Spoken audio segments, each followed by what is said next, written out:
Je voudrais exprimer ma profonde gratitude à mes frères, leurs excellences, le capitaine Ibrahim Traoré, président du FASO, chef de l'État, président de la Confédération AIS, et le général d'armée Abdraman Chani, président de la République du Niger, chef de l'État, pour la qualité de leurs apports à nos travaux. Leur engagement constant, leur analyse pertinente et leurs contributions éclairées ont été déterminants pour le succès de cette session.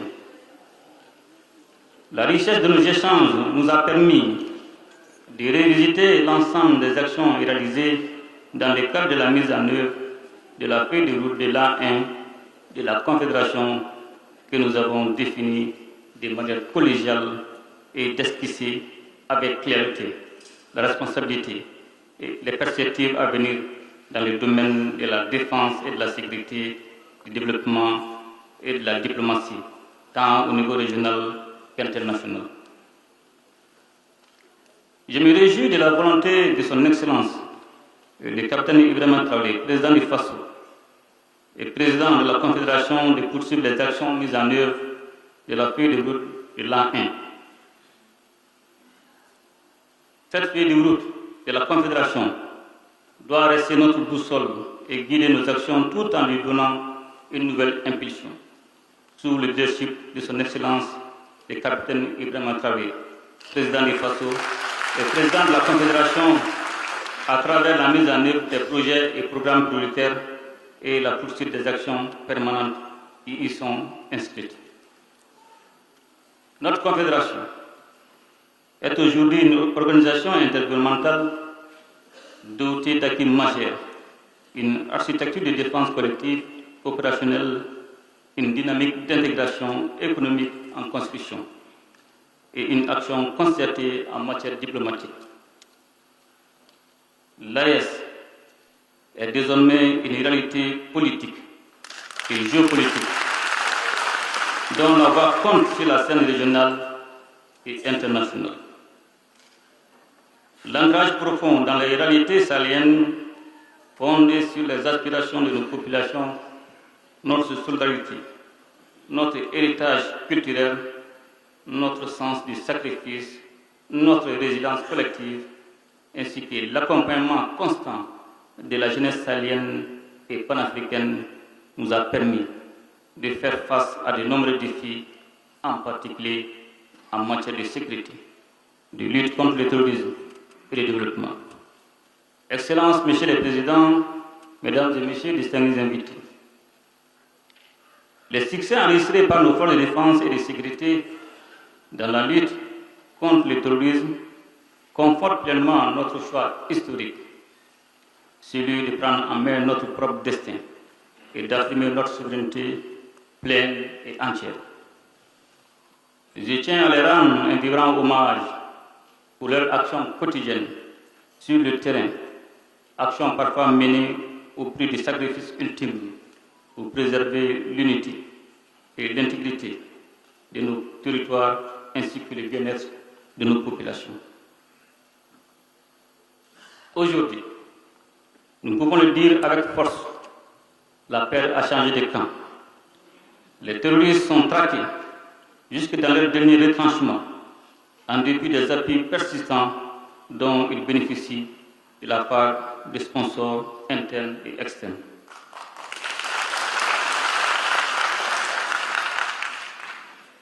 La poursuite du retour des personnes déplacées et des réfugiés illustre notre détermination à placer la protection des populations et de leurs biens au cœur de nos priorités.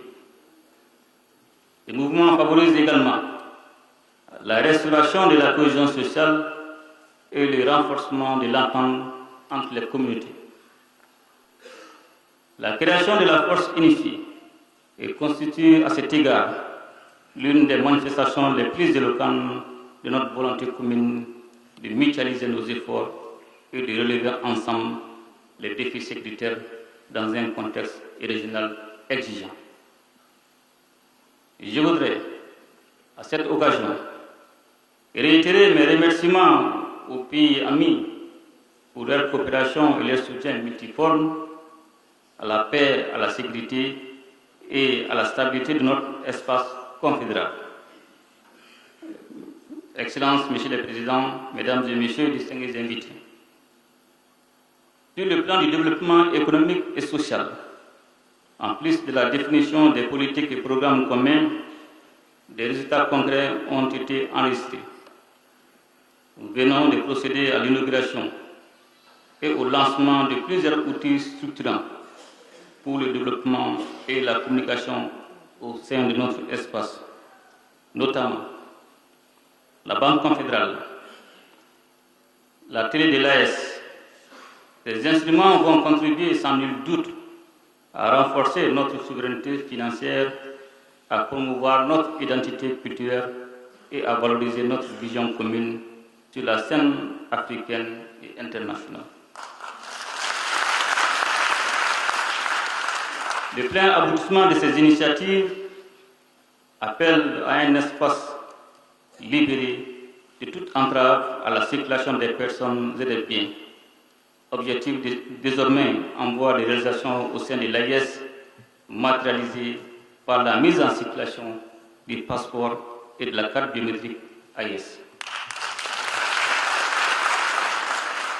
Excellences, Monsieur le Président, Mesdames et Messieurs, distingués invités, les protocoles additionnels relatifs aux piliers défense et sécurité, diplomatie et développement, ainsi que le protocole additionnel relatif aux sessions confédérales des parlements dont nous venons de procéder à la signature complètent notre architecture institutionnelle. Les instruments juridiques vont certainement renforcer la cohérence de nos actions, améliorer leur mise en œuvre et permettre une prise en charge efficace des préoccupations de nos populations, notamment grâce à l'implication active des députés confédéraux. Excellences, Monsieur le Président, Mesdames et Messieurs, distingués invités, permettez-moi de féliciter mon successeur, Son Excellence le capitaine Ibrahim Traoré, pour le choix porté sur lui pour me succéder à la présidence de la Confédération. Son engagement et sa détermination, que nous saluons, constituent des atouts majeurs pour la poursuite des objectifs de l'AIS. Je suis convaincu que les actions qui seront conduites durant sa présidence contribueront à consolider davantage notre position en matière de sécurité, de lutte contre le terrorisme, de développement et de renforcement de notre action diplomatique sur la scène régionale et internationale. Je souhaite plein succès à mon frère, son Excellence, le capitaine Ibrahim Traoré, président de FASO, dans sa mission.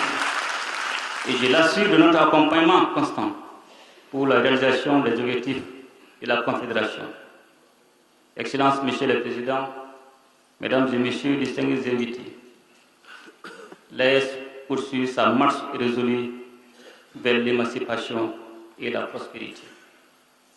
Notre vision commune s'affirme, nos institutions se consolident et notre coopération s'intensifie. Avec le soutien de notre peuple, unis et solidaires, nous réussirons. Sur ces mots, je déclare clos les travaux de la deuxième session du Collège des chefs d'État de la Confédération AIS. Je vous remercie. Par la bénédiction de notre Confédération.